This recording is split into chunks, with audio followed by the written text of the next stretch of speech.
Hola, buenos días. Primero agradeceros y daros las gracias por estar aquí. Pablo, hay que ver la suerte que tenemos de poder compartir con nuestros clientes los retos y sus proyectos.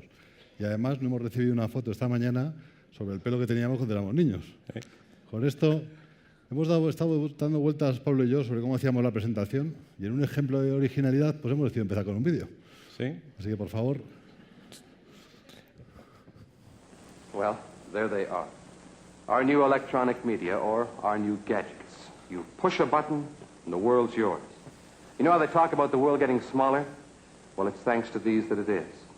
Everywhere is now our own neighborhood. We know what it's like to go on safari in Kenya, or to have an audience with the Pope, to order a cognac in a Paris cafe. But not only is the world getting smaller, it's becoming more available and more familiar to our minds and to our emotions. The world is now a global village. A global village.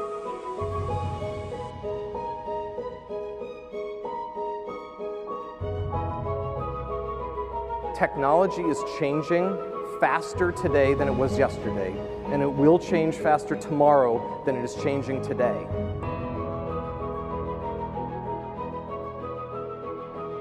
Three things: an iPod, a phone, and an internet communicator. We are calling it iPhone. Today, Apple is going to reinvent the phone. Steve, let me ask you about the iPhone. $500? That is the most expensive phone in the world. Blockbuster expected to file bankruptcy any moment now. We have Netflix adding to their subscriber base in the U.S. much faster than people thought. We are the connected generation. I mean, there's 6 billion mobiles. Out of that 6 billion mobile, there's 1 billion of them are smartphones. 1 billion smartphones. 2 billion people connected to the internet. Today, kids are born connected.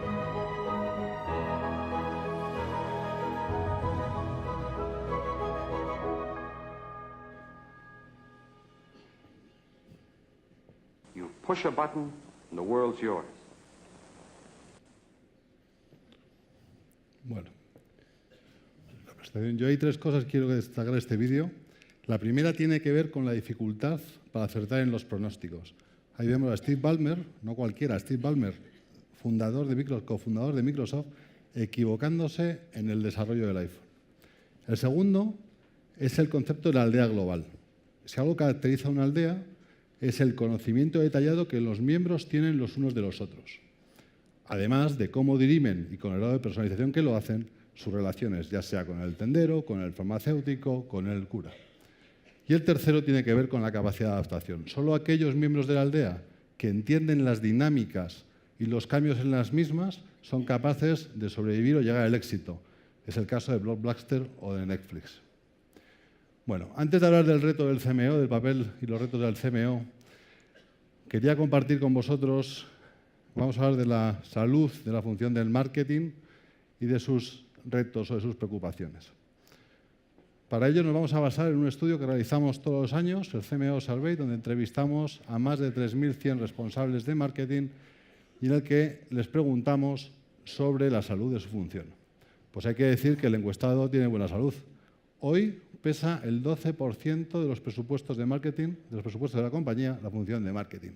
Crece a un ritmo del 7% y rota su inversión desde modelos más tradicionales, como es la publicidad, hacia modelos altamente novedosos, como puede ser el marketing digital. Este estudio analiza también las tendencias, cuáles son los retos, las preocupaciones. La primera tiene que ver con la tecnología. Hoy hemos hablado mucho de tecnología. Significa que la tecnología le abre a la función de marketing unos retos tremendos y una capacidad enorme de relación. Esa tecnología basada en el móvil y en los datos. De hecho, se estima que el 80% de las compañías van a realizar inversiones en este área.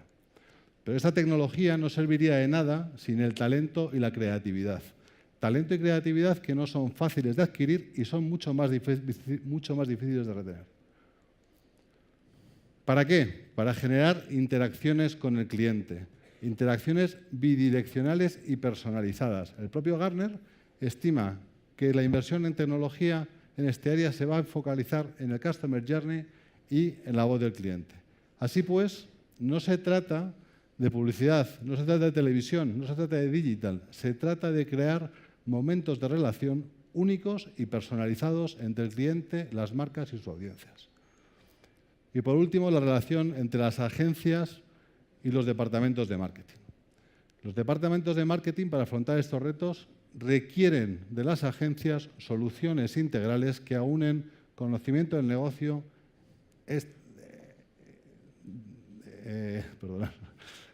tecnología y creatividad. Todo esto lo podéis encontrar en la web del CMO de Deloitte, donde tenéis todo el contenido de la profundidad de los estudios, que creo que es interesante. Ahora sí podemos pasar a ver cuál es el reto y los roles que tiene el CMO del siglo XXI. Desde nuestro punto de vista, podemos agruparlos en 5. El primero, ha salido antes en la ponencia Alejandro, tiene que ver con el Customer Champion, poner al cliente en el centro de la estrategia de la compañía y utilizar la tecnología móvil y analítica para poder medirlo. El segundo tiene que ver con la generación de capacidades que hoy no tienen y son necesarias para afrontar esos retos.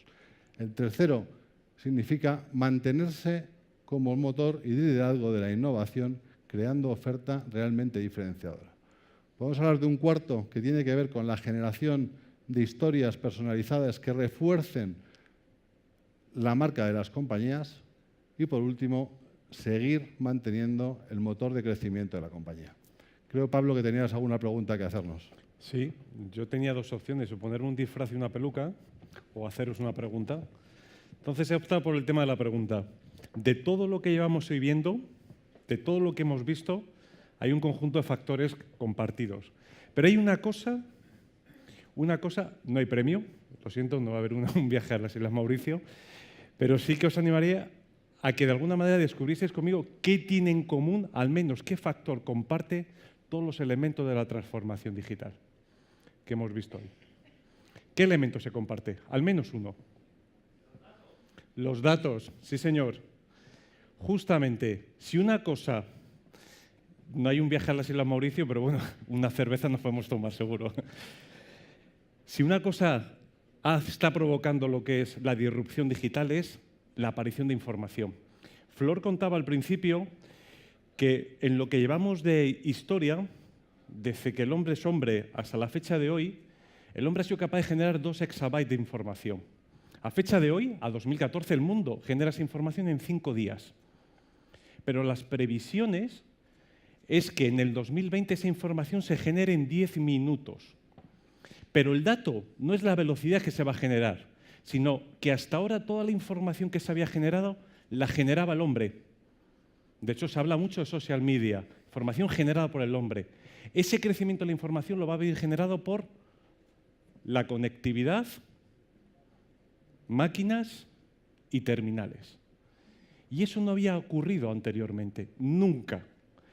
Bien es cierto que la analítica y la información siempre ha sido un elemento que las compañías han considerado muy importante. Culturalmente entendía que el que tenía información tenía un activo, pero no hasta ahora habíamos puesto la información y la analítica como una palanca estratégica. Eso no había ocurrido nunca antes.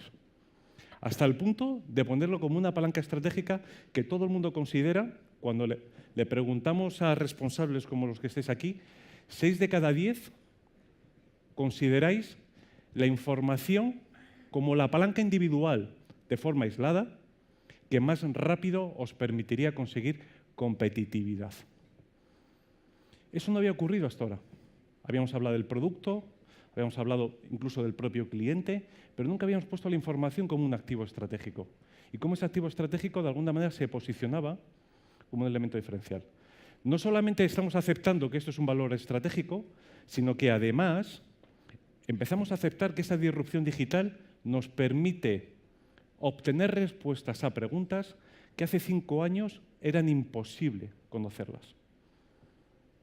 Hasta el punto de entender que la información va a ser la palanca que nos permita pasar de una gestión producto monocanal reactiva a una gestión basada en experiencias en tiempo real y omnicanal.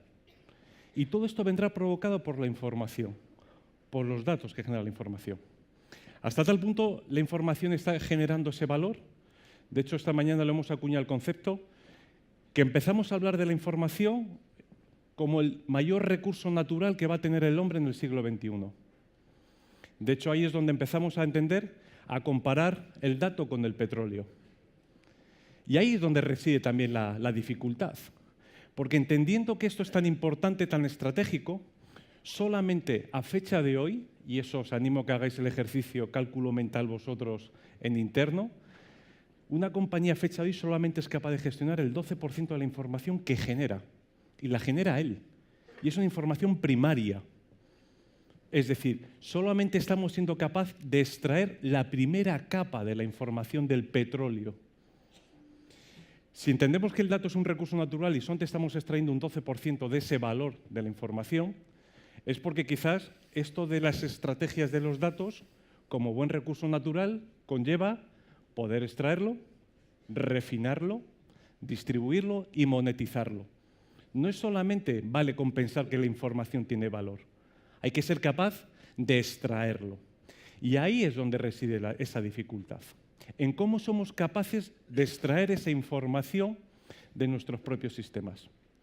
Y para extraer la información y generar valor estratégico a través de la información, con grandes palabras como Big Data, ahora hablamos de Smart Data, luego hablaremos de Data Scientist, son conceptos que lo único que nos están permitiendo es en esta cadena, en ese pozo de valor que son los datos, poder extraerlo, ponerlo a nuestra disposición y generar valor para la organización. Conseguirlo implica tres cosas. Uno, obviamente, capacitarse en esas tecnologías que perforan el pozo y son capaces de extraer el petróleo. No el que está en superficie, que a fecha de hoy ya lo estamos consiguiendo, sino el que perfora. Pero insisto, hemos aceptado que esas tecnologías existen y que nos generan esas capacidades. La segunda son las formas de trabajo. Sería difícilmente pensable que generar valor con algo nuevo, trabajando de la misma forma, se pudiese conseguir. Y ahí es donde empezamos a hablar de metodologías de trabajo ágiles, analíticas ágiles. De hecho, esta mañana también se ha hablado de la posibilidad de estar en un constante beta, en un agile continuo. Es decir, el dato no puede ser, dime qué quieres y yo te lo doy. No, accede a la información, consúmela y moviliza tu compañía. Por lo tanto, el segundo elemento para poder extraer ese petróleo, esa información, tiene que partir de tener unas metodologías de trabajo diferentes. Y el tercero pasa por la industrialización del conocimiento.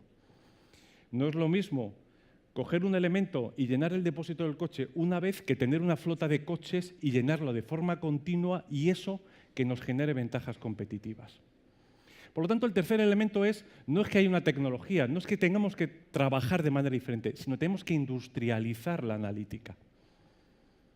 Y de esa industrialización generaremos ventajas competitivas. Por lo tanto, y por cerrar, para ajustarnos al tiempo, cuando una compañía decida empezar, yo lo que os animo es que empecéis.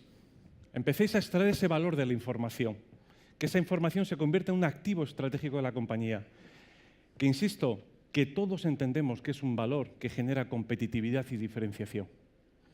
Para poder empezarlo, el primer paso siempre va a ser, nosotros lo denominamos descubrimiento y adopción. Muchas veces nos estamos parando en probar las tecnologías y nos estamos olvidando que lo importante es qué hace esa tecnología. Y nos paramos vamos a probar tecnologías. El primer paso tiene que ser empezar a trabajar con la información. Olvidaros de la tecnología. Es fácil, nos está ayudando. La tecnología ya no es una barrera, ya no cada vez genera menos ventajas competitivas la tecnología per se. Por lo tanto, el primer paso es empezar a crear valor de la información, empezar a analizar esa información. Y a partir de ahí, trasladarle a la organización no tecnología, sino el valor creado por esa información. Cuando seamos capaces de consumir esta primera etapa, estaremos en una disposición de poder darle a la organización la posibilidad de que adopte estas nuevas formas de trabajo. Y a partir de ahí pasar a un segundo escenario. Industrialicemos ese conocimiento. Sumemos a más miembros de la organización a que trabajen con estas nuevas formas de trabajar. Y constantemente tengamos un entorno continuo de generación de valor donde ya no nos preocupará si impactamos mucho y poco, porque en el acumulado seremos diferenciales. Puntualmente seremos pequeños el impacto que generemos. Y por último, consigamos que esa información sea productiva de continuo, metámoslos en el ADN. Cualquier otro camino que hagamos para intentar adoptar estas nuevas vías de creación de valor con la información, llámese Big Data, llámese Smart Data, llámese Data Scientist, con todos los palabras alrededor que le podamos llegar a poner, van a tener que pasar por esos caminos. Si conseguimos que este camino se dé y que estemos hablando más de valor para la organización en vez de tecnología, que hablemos de un despliegue rápido y controlado, pero continuo, y donde seamos capaces de aprovechar toda la tecnología que se está liberando y que nunca, como hasta ahora, nos permite dotarnos de esas capacidades, estaremos de alguna manera consiguiendo extraer ese petróleo que genera competitividad a cualquier profundidad en que lo encontremos. Porque ahora tenemos un 12%. A futuro, el crecimiento de la información vendrá provocada por terceros. Si a fecha de hoy ya no somos capaces de extraer nuestro petróleo, imaginaros poder extraer el petróleo de terceros. Por lo tanto, yo desde aquí, por cerrar, yo simplemente os animo a que empecéis. Esto no hay otra opción. Descubrir y adoptar la analítica como la palanca competitiva que os va a dejar diferenciación en el mercado. Muchísimas gracias.